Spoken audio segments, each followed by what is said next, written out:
So spring practice has started. Have we learned anything so far?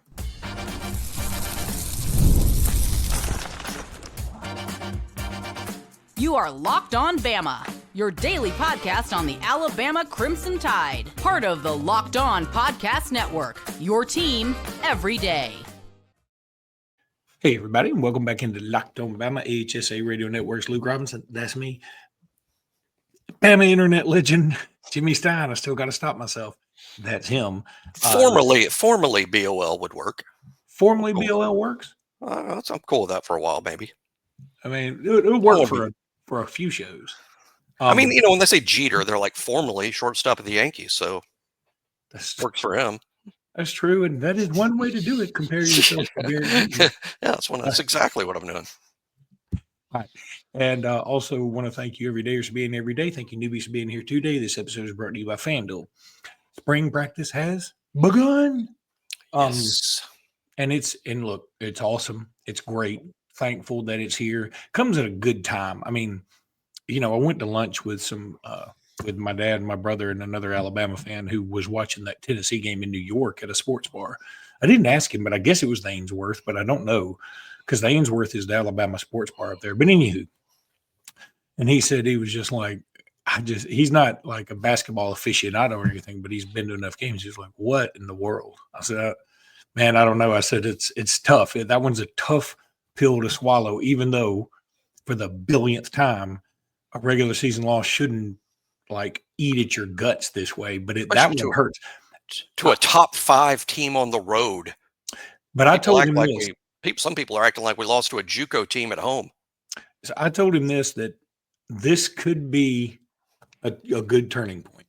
But so my point is that we needed football to get back in our lives to just sort of wash the palate, cleanse the palate, as they say. So glad to have it back. Sad to hear that 97% of the team will not be participating. Yeah, and that wasn't a huge surprise in terms of some of the names. Some of it is a little surprising. Again, most of these injuries were injuries that occurred last year during the year. And one thing about DeBoer, I mean, he's as or more secretive than Saban about what goes on in the program. He just does it differently. That's why I think today's news might have been a real shock to many. And I was a little surprised myself at the extent of it. But yes, 8 players will miss spring. They're just like they're not there. Now, 2 of them are special teams guys. 2 of them are, one is the new punter, the scholarship high school punter, Alex Asparoff. He's out for all spring. That's bad because, he needs to be competing for the job, but not the end of the world. The guy expected to be the starting long snapper on this team, David Byrd. He's a walk-on, a transfer from Cal, but he is expected to win the long snapping job. He's out for the entirety of the spring. The other 6 guys are more regular type guys or a couple of reserves, like Bubba Hampton is one who I know is out. But some of them are returning veterans that really needed the reps, in my opinion, like Domani Jackson is out for all of the spring. That's a blow. We knew Deonte Lawson would be out for all of the spring due to his injury. Keon Sabb is out due to injury. That's bad. Danny Lewis, who was hurt last year on the field, he's out for the entirety of the spring. So we have like 8 guys out, and then 3 who will be limited, meaning they'll be out there and they'll go through some drills. They just can't go through contact drills. Justin Jefferson is a name that immediately comes to mind as one of those guys that's going to be very limited. Luke may have the list in front of him, but it certainly lends itself to DeBoer's story last week when DeBoer said we would have a modified spring game. This is what he's talking about. This is what he's talking about. There's just not enough players healthy to divide it into 2 entire teams and then play, roughly a 60-minute football game. We just don't have enough depth, enough players to really do that. Yeah, and I'm, again, as much as I hate to see it go away, I think that I'm behind it 100% now. I would be behind it 100% if you said, hey, we're going to have a modified spring game, knowing what I know now. If it were regular spring, if like people weren't canceling spring games, I'd say, hey, maybe we should do something different this year. And again, it's not the first time we've done different stuff on spring. If you remember Mike Price, and most of you don't because he didn't actually coach a game here, but for A-Day, if I remember right, what he did was put all the starters on one side and then all the backups on another, and the starters beat the backup something like 50-0. And everybody was fired up. And then I guess he was so fired up he went down to Pensacola. But kudos to me for knowing at the time that was really dumb. Yeah, that was it was just dumb. What are you accomplishing when you do that? But regardless, that is scheduling Mercer. That's what you're doing. I mean, yeah, and in an attempt to improve. You only get 15 practices. DeBoer said it today at his press conference, which is really smart. He's like, we only get 15 of these things. We don't want to waste it. Even if it's A-Day, we're not going to waste it. What can we do in that 15th practice that entertains people that are coming to watch? But at the same time, we got to use that day to get better as a football team. I don't think Ty Simpson and Ryan Williams versus the walk-ons is anything that's really improving the team. And frankly, that shouldn't entertain people. To me, it's like, hey, y'all want to go see Mike Tyson fight? They found some dude at a Walmart willing to do it. Yeah. I'll tell you what, though. If you had said some dude at a Target, I'd feel more confident about Tyson. Some dude at a Walmart, you might find a dude. You might. I don't know. Depending on the Walmart where it is. But starting with linebacker, inside linebacker specifically. So Lawson and Jefferson severely limited, which means, basically not there. They'll be there in spirit and they'll be there in physical form to a degree. But I can kind of get behind this in the sense that we do know I would love for them to get more reps, but we do know what they are. We know Lawson needs the rest. We know he's severe. He got severely injured.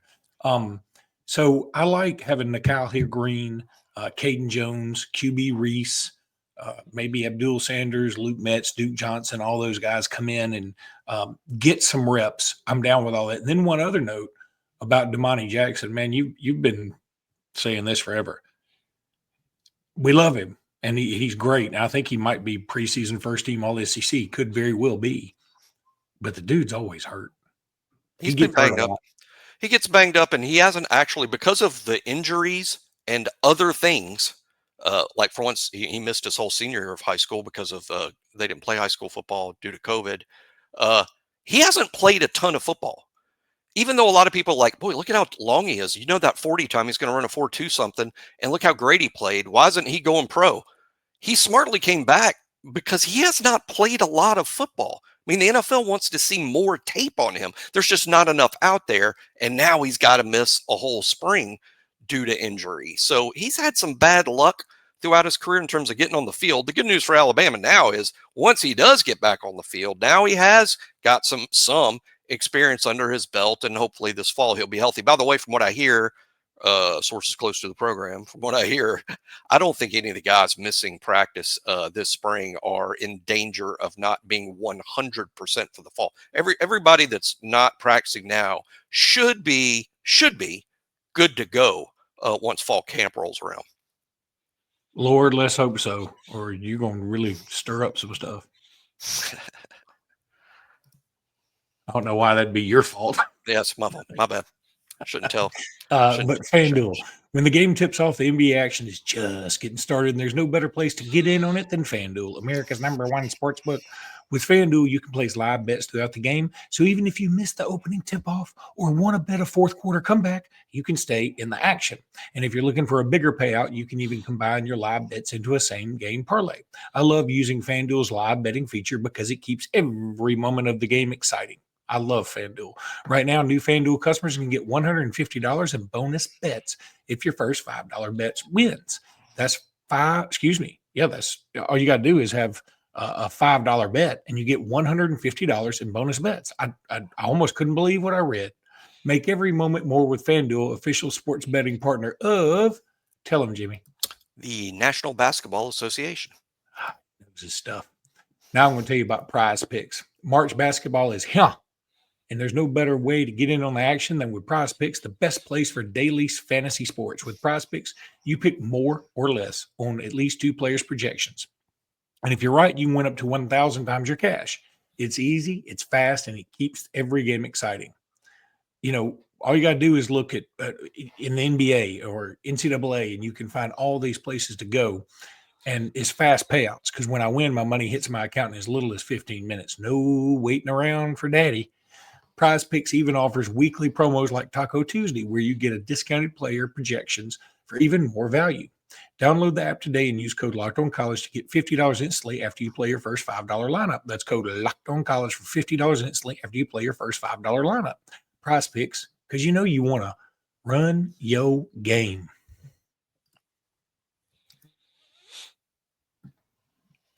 Okay, so another room that's quite thin will be the tight end room.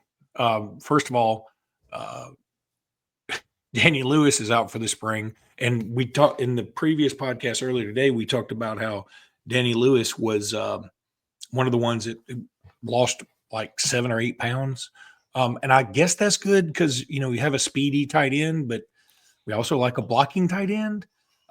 Alabama also has to replace C.J. Dupree and Robbie Oost, who, by the way, both of them apparently kicked butt at the NFL Combine in terms of maxing out the reps on the bench press. I think it was. I just saw 1 and 2 in the tight end group and bench press. Dupree, number 1, he did more reps than any other tight end.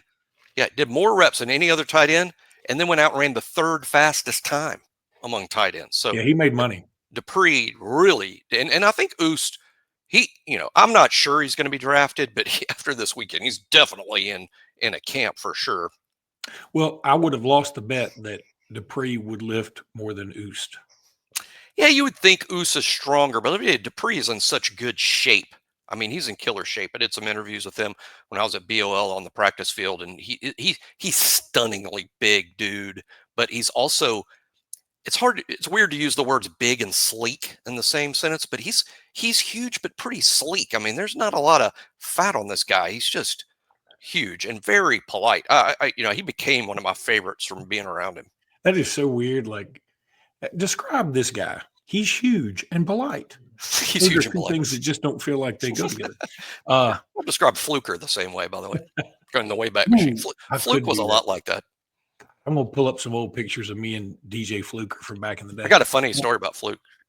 He walked in. I had a buddy of mine whose daughter was in school there, and she was back then used to rent these DVDs or buy them for $1 from a gas station. She was in this convenience store in Tuscaloosa looking through the dollar bin DVDs, and Fluke walks in. And of course, he walks in and he's walking by, and she had just picked up like this horror movie for $1. And even though she was a student, Fluke said, "Ma'am, don't get that. It's scary." He was really concerned that she would watch that. He was, don't get that. It's really scary. That's frightening. He was worried. And hey, if it frightened Fluker, I don't want to watch it. I don't want any part of it if it frightens Fluker. You're dead gum right about that. Yeah. I'm trying to find, it's a good example of being big and polite, by the way. Oh yeah, I do have a good picture of me and DJ Fluker, and I remember it from that was a high school all-star game, right? Yeah. I'm trying to get it on here, So we're saying Danny Lewis is out in the tight end group. You know what tight end we haven't talked about, Luke, at all, because he's a walk-on, and we barely have enough time to even talk about scholarship players. But a guy who's going to get a long look this spring because of all the injuries is a tight end name everyone needs to know, Peter Knudsen. It looks like Knudsen, Knudson, but it's pronounced Knudsen. He is going to get a long look. And let me tell you, this is a multi-year starter at Weber State. That's an FCS school.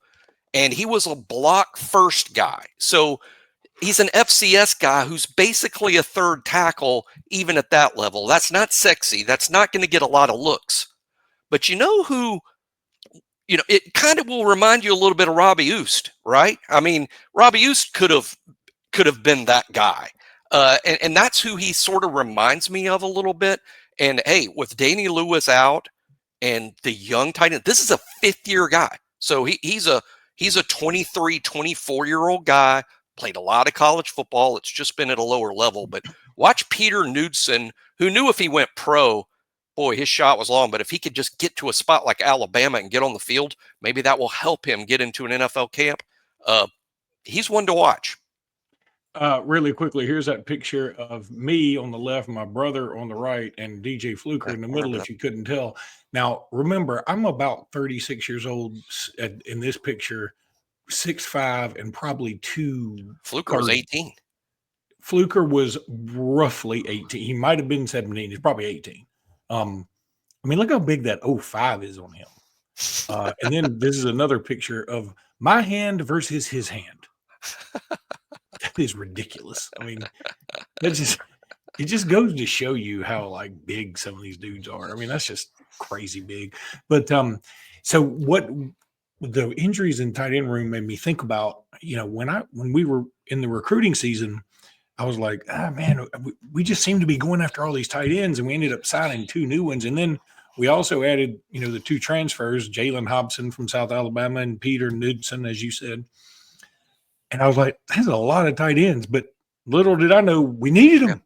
Caleb, and for another thing, there's only 4 freshmen, only 4 signees that weren't early entry guys, and one of them is Caleb Edwards from California. Yeah. He's not there. So the only newcomer you have at tight ends, Marshall Pritchett. You of course have Jay Lindsey, who redshirted last year. By the way, they're high on him. They think Lindsey's going to be a thing at tight end, but he's just a redshirt freshman. Cuevas has added some good weight. He looks different. I don't care what the roster says. If you look at Cuevas today and then looked at him 5 months ago, the weight change with him is obvious. He's clearly put on some good tight end weight. He'll hold down the tight end 1 position all spring with Lewis out. He's just more of an H than a Y. You need a Y tight end. It's going to be Jay Lindsey, unless Peter Knudsen shows up ready to beat out Lindsey for those snaps. And it could be the case. I mean, Lindsey's 19 years old. Knudsen's, he's an adult. So he can't just buy beer. He can rent a car. I mean, that's real adult stuff. So tight end position and inside linebacker, Luke pointed out earlier, that's something to watch, because Jefferson and Deonte Lawson are the only 2 guys that can call the defense. They were the only green dot guys. They're both out. So Nikiah Hill-Green will be a green dot guy this spring, and so will Caden Jones and probably QB Reese. DeBoer brought up something today I never heard of before, but it's just fascinating to me, because there's rules. You can only have 1 green dot right on the field. That's in games. So in practice, we're actually putting green dot helmets on all the linebackers. So they can all hear it, and they all get used to hearing it and helping them learn it. So all the linebackers will be wearing the green dot helmets throughout the spring, because that rule, of course, only applies to games, not practices. Wanted to throw out a couple other things. First of all, appreciate 2 listeners.